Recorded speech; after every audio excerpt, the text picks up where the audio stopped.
how those emblems. Wow, they're feeling pretty confident here, Mirko. City, especially on this mid Ruby, by the way.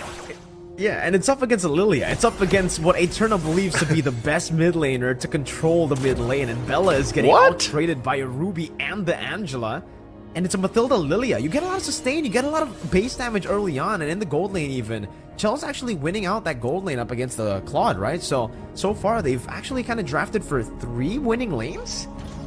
Yeah, it's a good test too for Brunei to be able to play into this, I would suppose, but you know, for this, I don't think like with Cine just charging up here, just really trying to cut this, cut the XP off too. Child's actually going to go ahead and rotate up.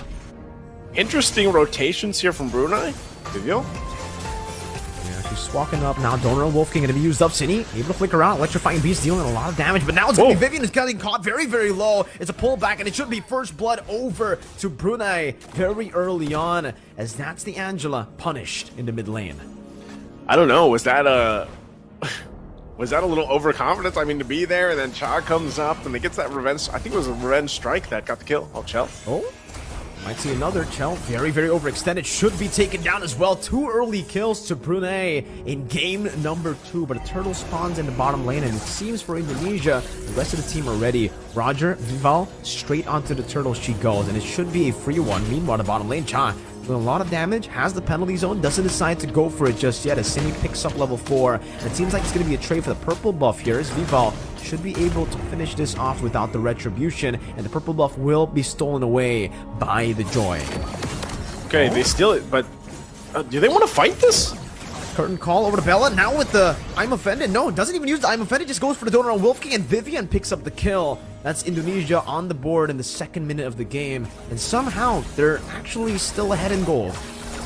Yeah, which is crazy because Brunei was doing a good job, especially finding their own picks around the map and working with that. So, interestingly, again, this is showing how the Indonesians really find gold around the map, even if it's not in terms of these kills. And now this is, again, a lot of extra gold going in their pockets they'll be able to work on here. And now Superstar doesn't have the level 4 just yet, waiting for that to come online. And even, look at this Sky Piercer rush from Vivil. First item. Yeah, that's the SPA, man. She's a Sky Piercer abuser here, and I think it's confirmed there as she picks it up as first item. But the Joy is very, very good so far. She's actually 1 level ahead of Roger, of Vival, and she's doing a very good job at pathing and invading as much as she can. Umi Echo clearing out in the bottom lane, and Cha will be able to clear this wave together. Curtain call gets placed down there, but the Joy is able to use the rhythm to escape, and that's actually going to be still the XP wave proxy. Meanwhile, up top, Cha gets a whole lot of damage and is forced to use the flicker even. Wishing Lantern for the Lunox. All right, that's the technology. That's the tech tree that they're going for. So very interesting lineups here, but we also know that Lantern, it's quite deadly. Hold on, Chell. Okay, they're gonna back off, but that's the thing. The Lantern, some of these newer items that we have to take a look at, and you can see the damage actually from the damage department here, where things are kind of falling in place here. I think that is a good point, though, for Brunei. You have this Joy. She's doing a pretty good job at keeping farmed up. She actually has that, you know, very minor lead that she had earlier and might be getting away from her. But at this point, you know, you want to be able to fight or at least get these kills. If you're going to trade the objectives here, like they're going to give up this turtle, then you want to get this kill. And that looks like they want to do that for Chell. But it's so hard. This is such a hard target to go for. And it seems up top there's still going to be some backup from Cine. Vival straight into the enemy jungle, straight into the enemy purple buff. Will be able to take this away even without the help of any of her teammates. And it seems for the Joy as well, she just did the same thing over to Indonesia's purple buff. And both of them are just sailing across the map up top. Circling Eagle gonna be used up, but look at the chaos damage from Chell. Flicker as well! Right into the Brilliance. That's a Ruby DD combo. Cine goes in for the Donor and Wolf King, able to stop a little bit of that damage from coming through from Chell. And now she has no mana. She's forced back. But what a combo from Indonesia. Yeah, great combination. Utilizing, you know, everything that they could do, even under the turret, is just showing quite a bit of confidence once again from this lineup from Indonesia and working around it. So now, you know, Brunei is going to find themselves that they have to be kind of decisive, because if they continue to let Indonesia just make plays around the map, then they're going to find themselves in a similar situation where it just kind of snowballs out of control. So at this point, we got to have Brunei making the plays, and that's got to be up to maybe Cha even, in a sense, to kind of rotate here. And it looks like putting pressure on Fumi Echo. They might make this is. Oh, they're going. A 3-man gang, and she pops into Vengeance now with the Rhythm placed down as well. Fumi Echo still able to escape as that's. The Rhythm's not ready for an electrifying Beats move, and Fumi Echo have just outplayed a 1v3 in the bottom lane just with the Vengeance. Unable to get the kill, meanwhile up top, look at the tick damage. Going, just barely taking him down. Able to use the regen and the Guiding Wind to escape from that lethal ignition. But take a look at Vival, was rotated up top as well. Battle Mirror image already going to be used up as Vival goes in for the invade first and will just use this position to zone Sha away from that lane. Getting Chell a free turret up top, and that's a tier 1 now. Straight after the Skypiercer, Vival has decided to go for the Windtalker, and now it should be a free invade for Indonesia. That's a retribution, and Vival collects it, but look at the timer. Turtle spawning up in 3 seconds. Oh, this is crazy. So at this point, like I said, you know, they're going to continue to snowball scale up really well, and this is, look at the setup here. Are they going to force a fight? Damage with the curtain call, but it's just the curtain call and a few of those yo-yo strings bouncing back and forth for damage. Not enough to take anyone down. I think they just really wanted to bait out some of the resources. But even then, Brunei, they decide not to go for this turtle. It's going to be free for Vival despite her not having the retribution. What happened up top? Superstar, Nash Superstar just got taken out 1v1 by the CC. And now Cha's getting kited as well, losing half of her HP. And that's going to be Chell who rotates down below. Now a Guiding Wind taken by Bella. As that's the Joy running away like a bounce under the back. Bella going to be very, very low. Slain under the turret, and that's going to be the tier 2. A full dive under the tier 2 with the tier 1 still up, still intact. They dive and they don't care. They get a tier 1 down below as well. Full control for Indonesia. Oh man, we didn't get to see it, but I think that was the Skypiercer making it to work with that double kill in the mid lane. And, you know, it continues on here. That's going to be another kill as Cha falls right under the turret. And it looks like Indonesia has decided to go ahead and flip the switch and keep the gas going now as they continue on. They're still going to get this tier 2 turret down. They're still a minute away from this next objective, the Lord coming up. But you can see Brunei really struggling to be able to fight and withstand some of this. Cindy, confident the entire game, will sit in the base, it looks like. And are they going to fight it out? Yeah, Sha just disappeared. Now it's a tick and the flicker forward with the chaos. The last bit of damage to take her down. A double kill picked up for Chell. And in the bottom lane, Cha still dealing some damage there, trying to defend. Cine goes in for the Donor Wolf King onto the Joy. And it's going to be Fumi Echo with the curtain call, locking them down with the yo-yos as well. Slowly but surely depleting them of their HP bar. But Indonesia stays disciplined, stays now composed, goes into the mid lane to pick up the tier 2. 8 minutes in, no Lord, but they got the tier 2 mid and bot.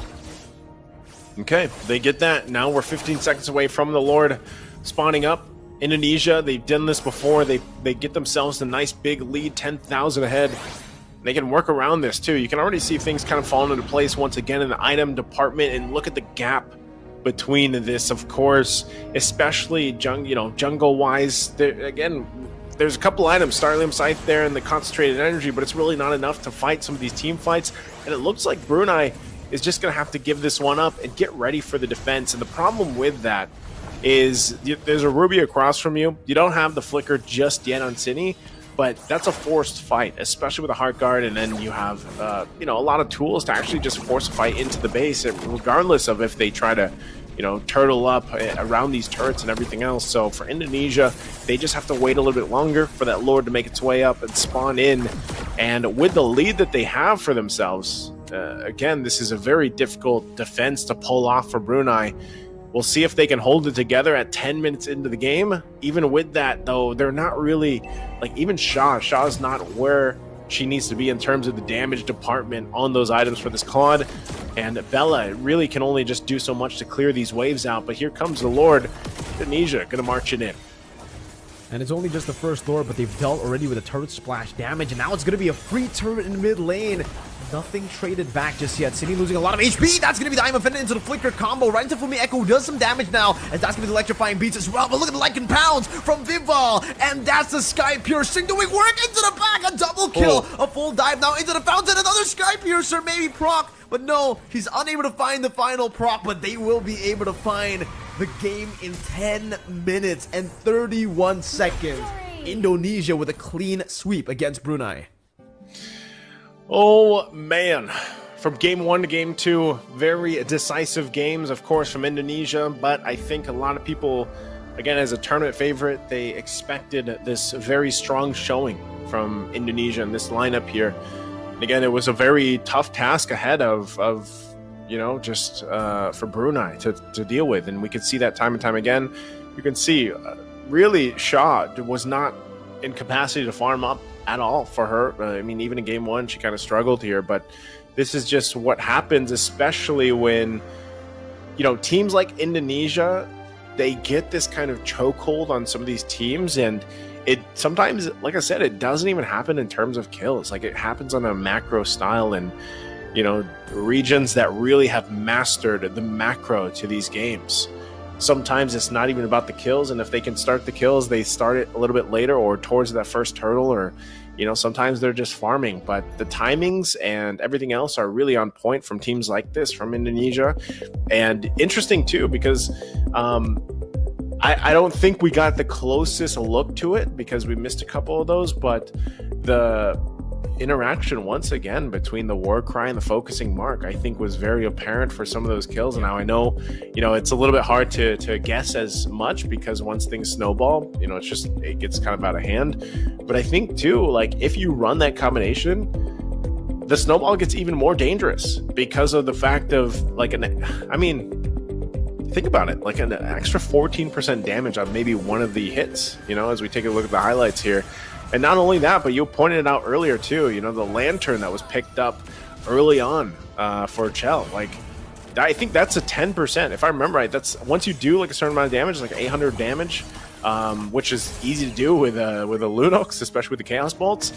It does like 10% of the current HP. Like, there's so many percentages now that come into play, especially with some of the emblems, and I think they're quite devastating, especially in certain games like this. So for Indonesia, they really kind of scaled up. You know, they made a couple little overzealous mistakes in the beginning, little confident mistakes, but look at this. Like, you're seeing the burst damage come through here, especially with having the Angela first pick. This is that double kill. Boom. Right? And here's the next one. Boom. Yeah. There's the Star Piercer, right? The Star Piercer. The Sky Piercer comes out. And this is the thing, man. So I think there's obviously at some point going to be some changes here, of course, for the SBA people out there. But this is, again, just a very strong showing from Indonesia. And again, a tournament favorite. So we'll see exactly where they kind of end up throughout this whole series on their journey to the WEC. I don't know, man. Looking at this final skirmish, they just played it so well. I can't believe Cine survived that, right? Because she went in. She was supposed to be the sacrificial lamb, the main initiator. Went in for the I'm Offended flicker, gets caught in the penalty zone, gets caught in the blazing duet, gets caught in every single bit of damage that Brunei have to offer, and she still survives. They wiped them out almost, right? There was one member left standing in the base. And they don't lose a single member. Not even the one who initiated so far out. The one who soaked in all the damage. And they made a Ruby mid work, bro. It's a Ruby mid with an Angela roam. Remember, it's not a Ruby roam and an Angela mid.